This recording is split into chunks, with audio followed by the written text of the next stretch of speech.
IAS teacher Siddharth academy में स्वागत है। कैसे हैं आप? तो आइए चैनल को देखते हैं। तो भारतीय अर्थव्यवस्था जो परीक्षा की दृष्टि से कम वर्तमान के परिप्रेक्ष्य से जोड़ करके कम से कम क्वेश्चन 10 से 12 आते हैं इसमें। तो इसीलिए जान के वीडियो बनाया गया है। तो चैनल को लाइक, सब्सक्राइब और शेयर जरूर कर दीजिए। तो भारत में राष्ट्रीय आय का प्राकलन किया जाता है। क्या क्वेश्चन? भारत में राष्ट्रीय आय का प्राकलन किया जाता है केंद्रीय सांख्यिकी संगठन द्वारा, यानी सीएसओ द्वारा। किसके द्वारा? सीएसओ द्वारा किया जाता है। ठीक है, अगला क्वेश्चन। तो 32 पे आते हैं। भारत में राष्ट्रीय आय कौन अनुमानित करता है? क्वेश्चन क्या है?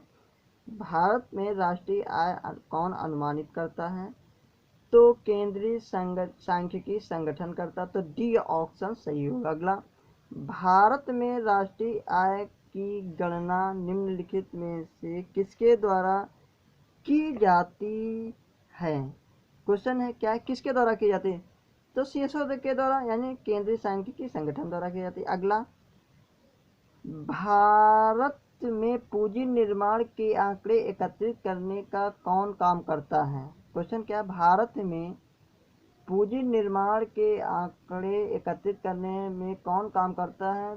तो भारतीय रिजर्व बैंक और केंद्रीय सांख्यिकी संगठन यानी आरबीआई और सीएसओ मिल के काम करते हैं दोनों लोग। ठीक है, अगला, इसको वर्तमान के परिप्रेक्ष्य से देख के चलेंगे कि 2004 के हिसाब से, लेकिन इसको मैंने कभी मतलब ठीक कर दिया है वीडियो। देखते हैं क्वेश्चन को। तो केंद्रीय सांख्यिकी संगठन द्वारा फरवरी 1999 में जारी की गई नई जीडीपी श्रृंखला निम्नलिखित में से किस एक वर्ष की आधार कीमत के संदर्भ में, सब 1999 के हिसाब से बात करेगा। तो 93, 94 था। वर्तमान में क्या है? तो आपको वर्तमान याद करना है।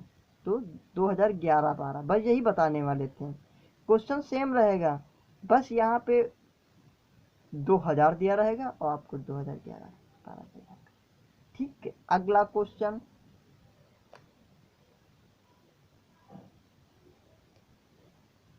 भारत में हाल ही में राष्ट्रीय आय के माप में क्या बड़ा परिवर्तन किया गया है? आधार वर्ष व गणना विधि दोनों में बदलाव किया गया है।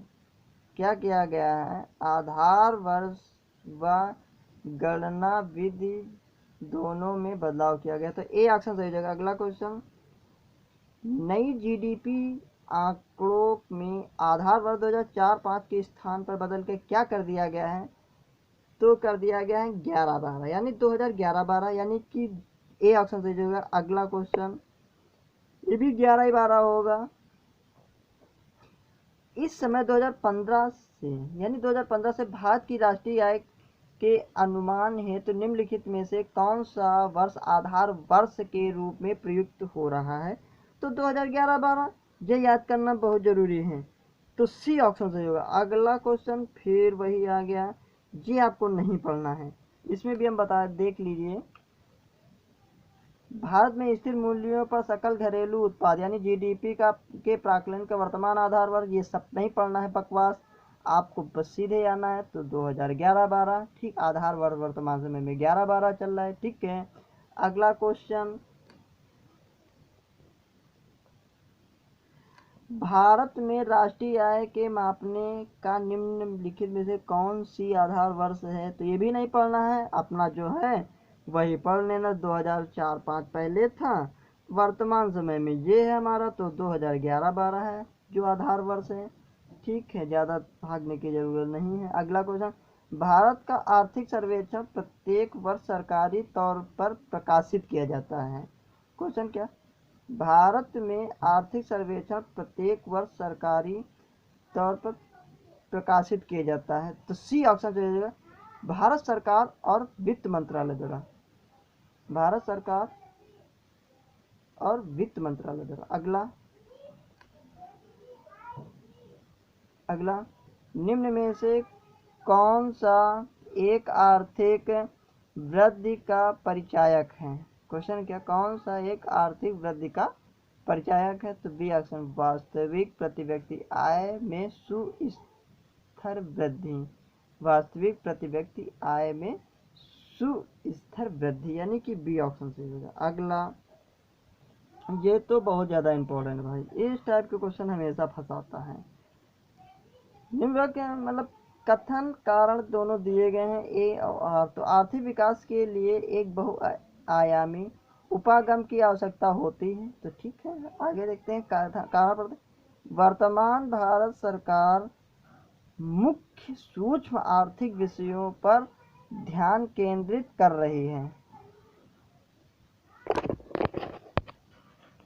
तो इसका कथन सही है और कारण गलत, यानी कि सी सही है और सी में सी क्वेश्चन आंसर सही होगा, तो ए सही आर गलत। ठीक, अगला देखते हैं, ये देख लीजिए, तो सी सही क्वेश्चन। अगला, निरपेक्ष तथा प्रति व्यक्ति वास्तविक जीएनपी की वृद्धि आर्थिक विकास की ऊंची दर का संकेत नहीं करती यदि निर्धनता और बेरोजगारी में वृद्धि होती है। यदि निर्धनता और बेरोजगारी में वृद्धि होती है। अगला क्वेश्चन, तो सी ऑप्शन सही होगा इसका। अगला क्वेश्चन, ये आपको क्वेश्चन नहीं पढ़ना है, ये विवादित क्वेश्चन है, ये वर्तमान समय में जो भी होगी वो उसके हिसाब से पूछा जाएगा। अगला क्वेश्चन, 2013-14 में भारत में प्रचलित कीमतों पर साधन लागत पर प्रति व्यक्ति विशुद्ध राष्ट्रीय आय थी। तो इसमें इनमें से कोई नहीं, तो आपको देखना होगा 2000, तो ये हमारी 18-19 है, 12,600 1,26,406 रुपये निकल के आ रही है। तो 2018 ये भी क्वेश्चन कोई खास नहीं है, लेकिन हो सकता है कभी कभी क्वेश्चन क्या करता है कि पीछे का 2018, 19 और 17 का पूछ देता है, तो इसलिए ये इम्पोर्टेंट है क्वेश्चन। अगला क्वेश्चन, वर्ष 1991-92 में भारत में प्रति व्यक्ति वार्षिक आय लगभग कितनी थी? तो 7,500 रुपये थी। कितनी थी? 7,500। तो ये क्वेश्चन बहुत सही है।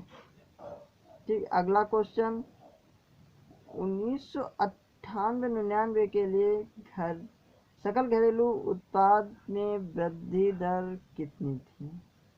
तो कितनी थी? तो 6.5% थी। ये क्वेश्चन हमेशा इम्पोर्टेंट है। और 2019-20 में कितनी भाई? कम हो गया है, अब तो और कम हो गया, कोरोना हो गया तो 4.59 हो गई। ठीक, 4.9 हो गई। अगला क्वेश्चन, भारतीय अर्थव्यवस्था ने किस वर्ष में सर्वाधिक समृद्धि दर प्राप्त की थी? किस वर्ष? 2006-07 में। ये बहुत ज़्यादा इम्पोर्टेंट है कि 6-7 में जीडीपी बहुत अच्छी हो गई थी। कितनी हो गई थी? 9.6% हो गई थी। तो जितना बहुत ज़्यादा इम्पोर्टेंट है, वृद्धि हुई थी। अगला क्वेश्चन, भारतीय अर्थव्यवस्था के संदर्भ में निम्नलिखित कथनों पर विचार कीजिए। तो नंबर 1 पे है, विगत 5 वर्षों में सकल घरेलू उत्पाद की वृद्धि दर सतत रूप से बढ़ रही है। तुम्हें लगता है बढ़ रही है? आंकड़ा उठा के देखोगे तो थक जाओगे, तो यानी कि गलत है पहला। ठीक, कहीं कुछ नहीं है, सब ऐसे हैं। ठीक, नंबर 2 पे देख लीजिए, विगत 5 वर्षों में प्रति व्यक्ति आय की वृद्धि दर सतत रूप से बढ़ रही है। तो इतनी जब बेरोजगारी है तो कहाँ से बढ़ रही है? तो सतत रूप यहाँ भी खत्म, सब प्रोपेगेंडा है पूरी तरीके से, ये भी खत्म। तो दोनों क्वेश्चन गलत हैं एक तरीके से। ठीक है, तो इसमें से क्वेश्चन नंबर सही होगा आपका डी। कौन? ना तो 1 ना तो 2। ठीक, सब बेकार है मामला। अभी तुम देख लो, इसमें आंकड़ा देखोगे तो क्या कहोगे? हैरान ही रहोगे। बस केवल चल रहा है बस पूरी तरीके कैसे न कैसे। ठीक, अगला, भारतीय अर्थव्यवस्था के संदर्भ में निम्नलिखित कथनों पर विचार कीजिए। पिछले दशक में वास्तविक सकल घरेलू उत्पाद की वृद्धि दर लगातार बढ़ती रही है। ठीक, कहाँ बढ़ती रही है, पिछले दशक की बात आ रही है, लगातार कहाँ बढ़ रही है। बीच बीच में ऐसे वर्ष आए हैं कि बताओ शून्य पे पहुंचे हैं, तो बस बेकार। पहला क्वेश्चन गलत है, 1 नंबर। नंबर 2 पे आते हैं, पिछले दशक में बाजार कीमतों पर सकल घरेलू उत्पाद लगातार बढ़ता रहा है। तो ये क्वेश्चन, बाजार पे घरेलू पे बात करें तो बढ़ता रहा कैसे, जैसे पेट्रोल को ले लीजिए, दाम बढ़ गए। इस समय देख लीजिए प्याज तो ठीक है ठंडे बस्ते में है, लेकिन टमाटर गर्म बस्ते में है, वो भी देखो। तो ये जो बाजार की कीमतें हैं ये बढ़ती रहती हैं लगातार। ठीक, तो इसमें 2 नंबर सही, यानी कि बी ऑप्शन सही हो जाएगा। अगला क्वेश्चन 2015 में क्वेश्चन आया है। ठीक,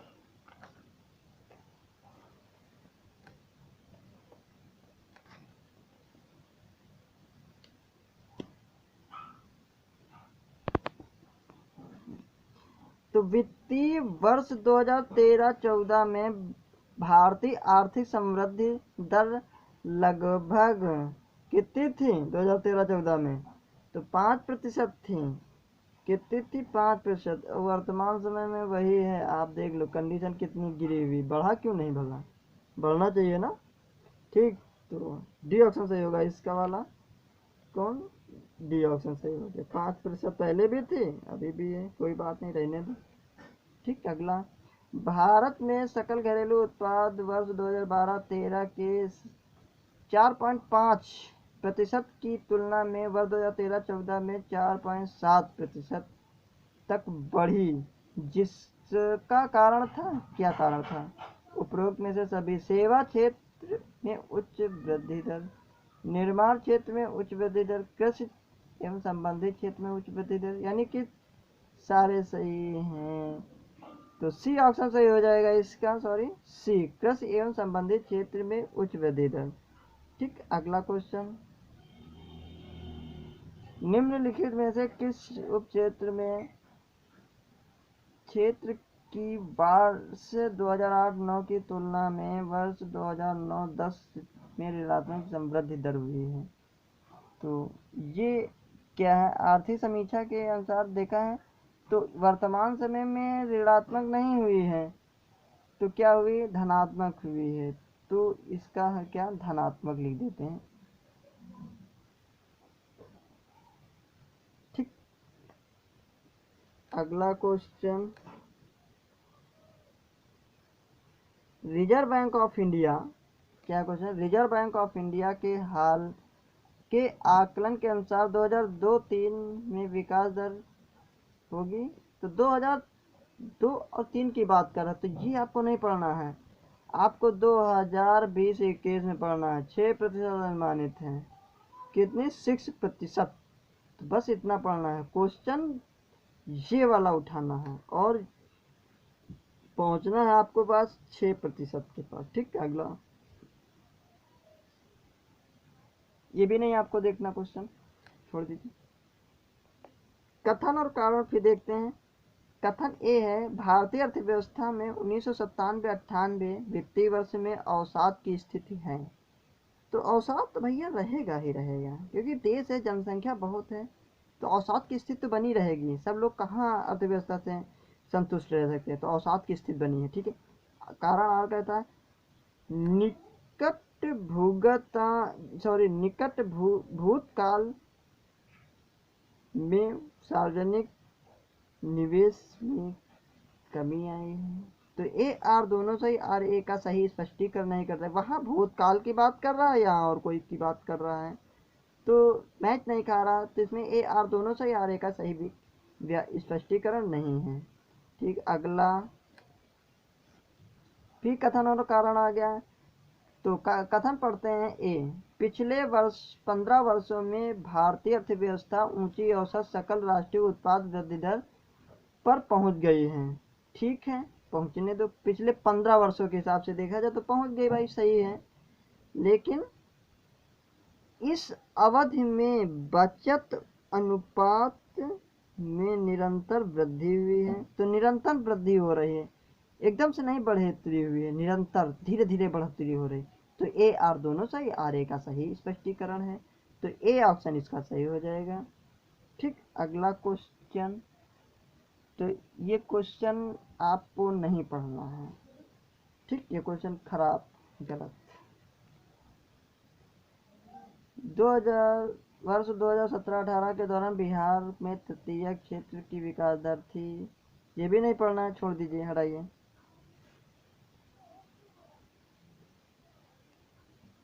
इस समय तो निम्न है बिहार के, मतलब सबसे बेकार है, ठीक है, रहने दीजिए इसको।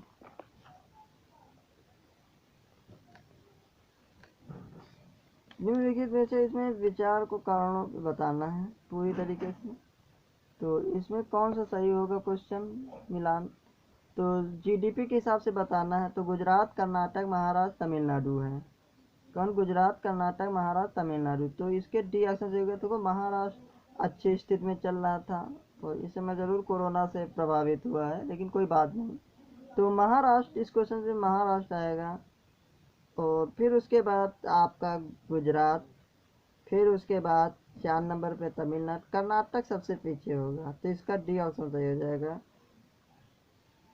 अगला क्वेश्चन, किस राज्य की प्रति व्यक्ति वार्षिक आय न्यूनतम आंकी गई है? तो इसमें सी था। ये पहले क्वेश्चन 93 2008 के आ रहे थे, लेकिन वर्तमान समय की परिप्रेक्ष्य देखे तो बिहार लगा लीजिए बस।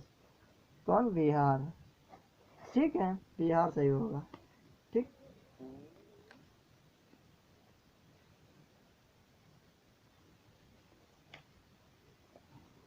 मार्च 2011 में भारत सरकार द्वारा प्रसारित आंकड़ों के अनुसार किस राज्य संघीय क्षेत्र में प्रति व्यक्ति आय 2009-10 के दौरान अधिकतम थी? तो कितनी थी?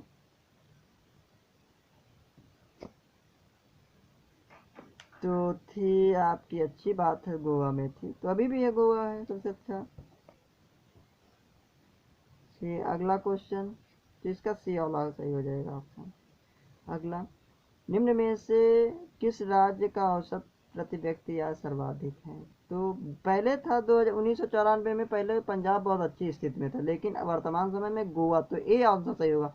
अब इस हिसाब से चलना है, तो ए आंसर लगाइए। अब गोवा है वर्तमान में, ठीक है। अगला क्वेश्चन, निम्नांकित में से किस राज्य में औसत प्रति व्यक्ति आय सर्वाधिक है? तो हरियाणा। तो ठीक है, इस क्वेश्चन के हिसाब से हरियाणा, नहीं तो गुजरात वही हो जाता आपका क्वेश्चन। अगला, निम्नलिखित राज्यों में किसकी 2010-11 में सकल राष्ट्रीय घरेलू उत्पाद में वृद्धि सर्वाधिक हुई है? तो बिहार में हुई है भाई। निम्न तो जरूर है, लेकिन कोशिश बहुत कर रहा है कि हम सबसे ऊपर निकल के आए राज्यों में। तो ए ऑप्शन सही होगा इसका, सी वाला, ठीक। अगला, कथन और कारण आ गया है आपके बीच में क्वेश्चन। तो कथन पढ़ते हैं। ए, यद्यपि 1947 के बाद की अवधि में भारत की राष्ट्रीय आय कई गुना बढ़ गई है, परंतु प्रति व्यक्ति आय स्तर में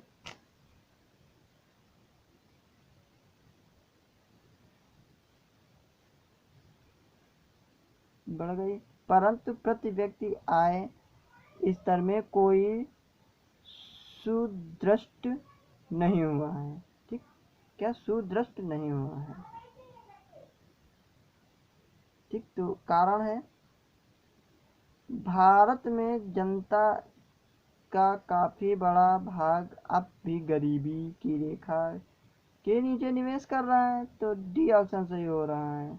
ए गलत और आर सही है। तो सही बात है भैया, बहुत बड़ी जनसंख्या है जो गरीबी रेखा के नीचे निवेश कर रहा है। तो डी ऑप्शन सही हो जाएगा। ए गलत और वो सही है।